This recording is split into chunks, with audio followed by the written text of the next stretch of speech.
Assalamualaikum warahmatullahi wabarakatuh. Selamat berjumpa lagi anak sekalian. Pada kesempatan hari ini kita akan belajar mata pelajaran ilmu pengetahuan alam ya, yaitu membahas tentang cara-cara perpindahan kalor dalam kehidupan sehari-hari.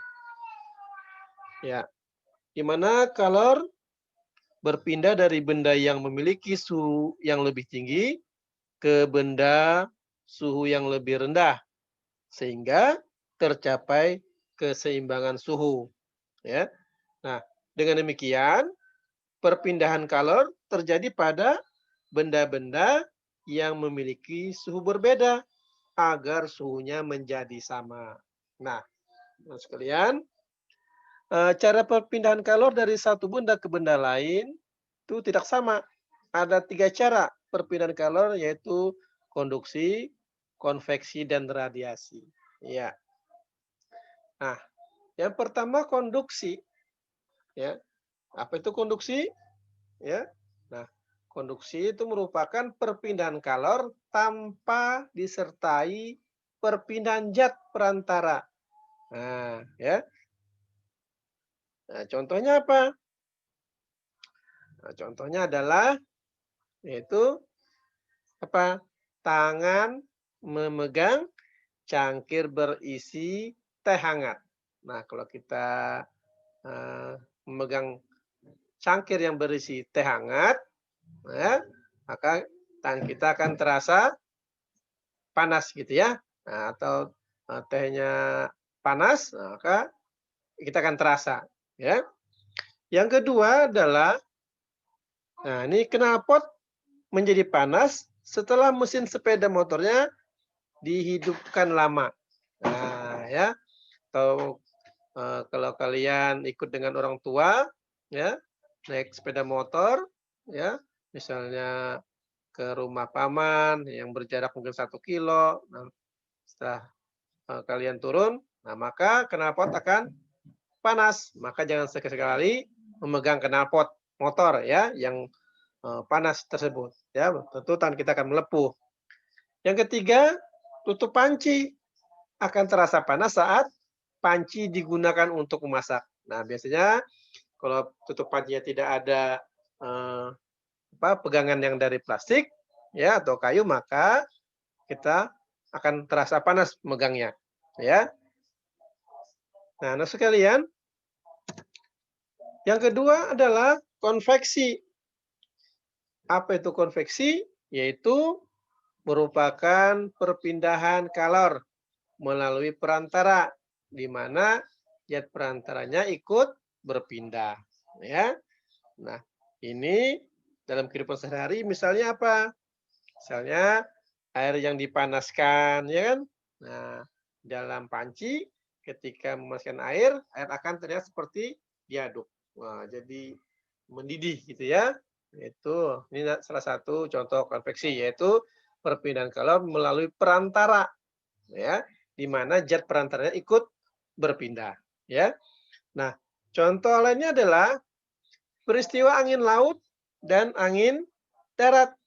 Ya, peristiwa angin laut dan angin darat. Nah, angin laut ini ada apa? Angin yang berpindah dari laut ke darat. Ya, dan terjadi pada siang hari. Nah, jadi saat siang hari matahari membuat daratan lebih panas. Akibatnya apa? Suhu di darat lebih tinggi dan membuat partikel udara memuai. Ya. Nah, partikel udara yang memuai ini menyebabkan apa? Tekanan udara di darat lebih rendah. Sehingga angin dari laut yang memiliki tekanan lebih tinggi akan mengalir ke darat. Sementara itu, angin darat itu apa? Angin yang berpindah dari darat ke laut dan berpindah saat malam hari. Nah, itu ya, antara perbedaan angin laut dan angin darat, ya. Contoh yang ketiganya adalah sirkulasi udara, ya, yang mengalir melalui jendela. Karena apa? Karena adanya perpindahan partikel udara panas. Nah, oke. Dan yang ketiga adalah yaitu melalui radiasi, ya. Apa itu radiasi? Nah, ini radiasi ini merupakan perpindahan kalor tanpa melalui perantara. Nah, ini lagi. Jadi, perpindahan kalor tanpa melalui perantara. Nah, contohnya apa? Contohnya ini, tubuh terasa hangat ketika dekat dengan api. Ya, pernah mengalami ya. Seperti saat dekat dengan api unggun misalnya ya, saat pramuka. Nah, itu salah satu contoh radiasi ya dalam kehidupan sehari-hari sudah semua kita alami ya. Contoh lainnya apa? Iya, panas matahari yang terasa sampai ke permukaan bumi. Nah, ini jadi dia tanpa perantara langsung, panas matahari langsung sampai ke permukaan bumi. Nah, apalagi contoh lainnya, misalnya apa? Menjemur pakaian saat matahari sedang terik. Nah, jadi kita bisa menjemur pakaian tuh ya. Yang berikutnya apa? Iya, menghangatkan telur ayam.